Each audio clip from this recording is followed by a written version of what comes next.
Cheguei a comentar com vocês que eu estou fazendo esse ano de 2022 um ano sabático de notícias.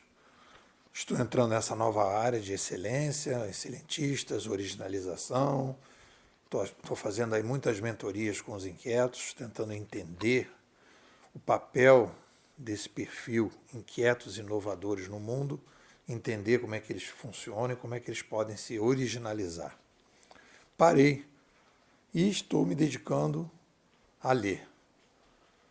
E aí eu fiz aqui um mapazinho mental que coloquei. Para que serve a leitura? Ter contato com pessoas distantes, em geral especialistas de alguma área, pessoas inteligentes, pessoas que dedicaram sua vida ou dedicaram anos de pesquisa num campo, conhecer as ideias dessas pessoas fora do nosso círculo de relacionamento. Se você pensar naquele mundo oral, na época que não existiam livros, as pessoas só tinham contato com ideias diferentes quando alguém visitava aquela aldeia e ainda tinha que falar a mesma língua. Então as pessoas viviam no seu círculo. E se você vê muitas pessoas, as pessoas vivem num relacionamento oral. As pessoas têm contato com aquelas pessoas e, de repente, vivem. Os contatos de informação que elas têm são das mídias tradicionais ou mesmo das novas mídias dentro de um pacote aí de aquilo que está na moda, que interessa a determinadas pessoas ficar discutindo, e a pessoa não sai, não procura, não faz uma diferença. Depois tem conhecer formas adequadas e inadequadas de pensar e agir. Você não vai conhecer apenas coisas interessantes, você vai conhecer coisas também desinteressantes. Mas essas coisas desinteressantes fazem parte da maneira que as pessoas pensam a sociedade. Depois a gente entra na manter o cérebro sempre oxigenado de ideias novas e diferentes. Como é que você vai ter insights, como é que você vai ter criatividade, como é que você vai ter, se você não está o tempo todo provocando, musculando o seu cérebro? E depois você vai, a partir disso, pensando frases, conhecendo, porque as pessoas às vezes citam outros autores, fazem determinadas provocações, e você vai expandindo o seu horizonte. Então, dentro das leituras bimodais, a gente chegou aqui no livro do Alberto de la Sola, Mentes Brilhantes. O livro, na verdade, não é sobre mentes brilhantes. Ele tem ele tem um equívoco, que eu acho um equívoco comum, né, em que ele fala aqui que, por exemplo, tenho aqui um amigo, né, vou abrir aspas para ele. Abro aspas para o Alberto. Atualmente existem diversas facilidades que coíbem nosso desenvolvimento intelectual. Coíbem, reduzem. Há uns dias perguntei ao amigo qual era o seu novo número de telefone celular. Em vez de me responder, ele disse, só um minuto. Em seguida, consultou a agenda do seu aparelho, na qual havia cadastrado um telefone com o nome do meu número. É claro que por um ser campeão de memória, e o Alberto é um campeão de memória, ele vende, né? Ele se vende como um memorizador.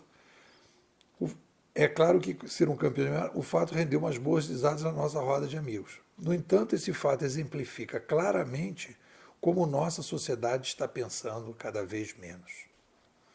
Está pensando cada vez menos. Ou seja, se você não memoriza, você não está pensando.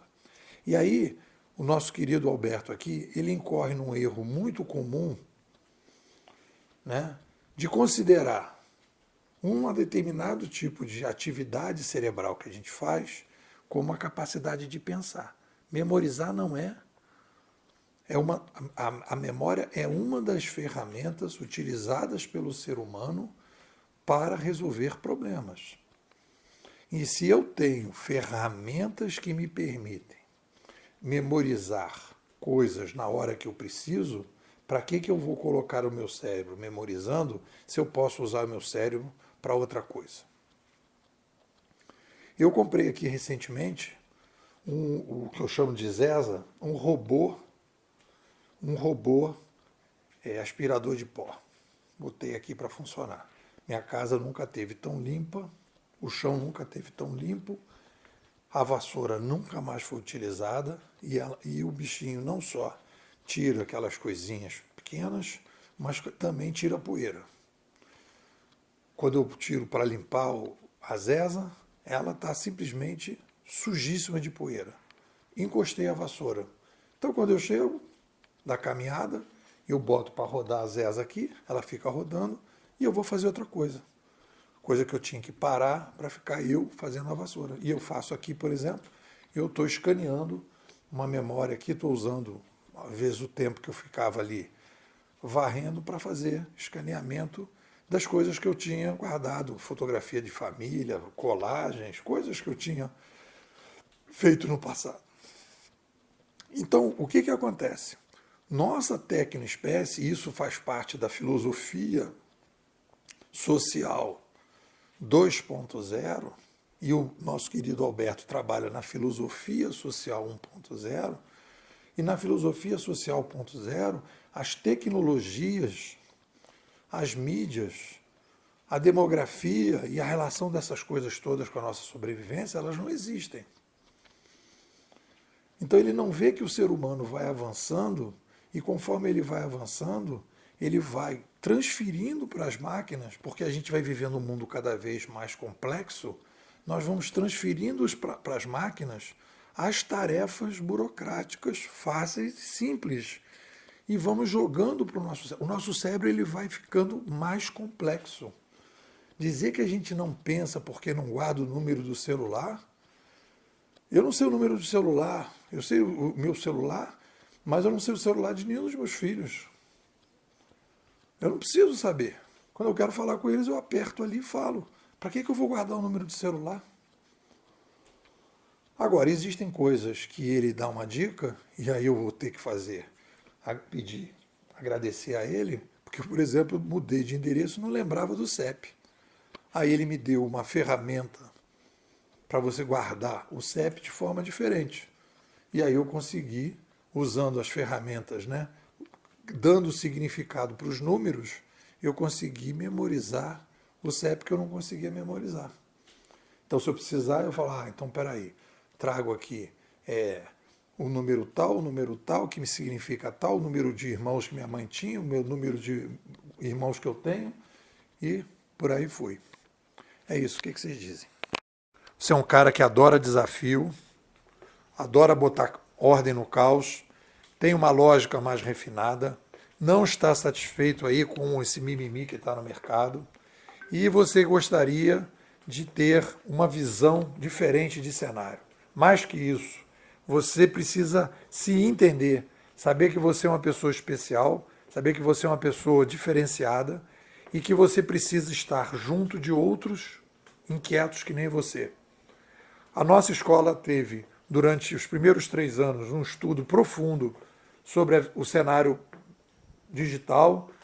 Nós estamos vivendo uma revolução da sobrevivência, você precisa entender isso, e depois você precisa entender o que é o inquieto inovador, qual é o seu papel nessa revolução e como é que você pode encontrar mais tranquilidade, menos ansiedade, mais felicidade nesse teu jeito meio estabanado, meio preocupado, meio querendo resolver as coisas e você não consegue se encontrar.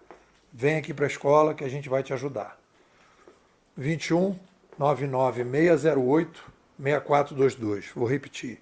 21 99 608 6422. Depois eu sou inquieto, quero entender tudo isso, quero entender esse cenário e eu, para isso, quero ser bimodal.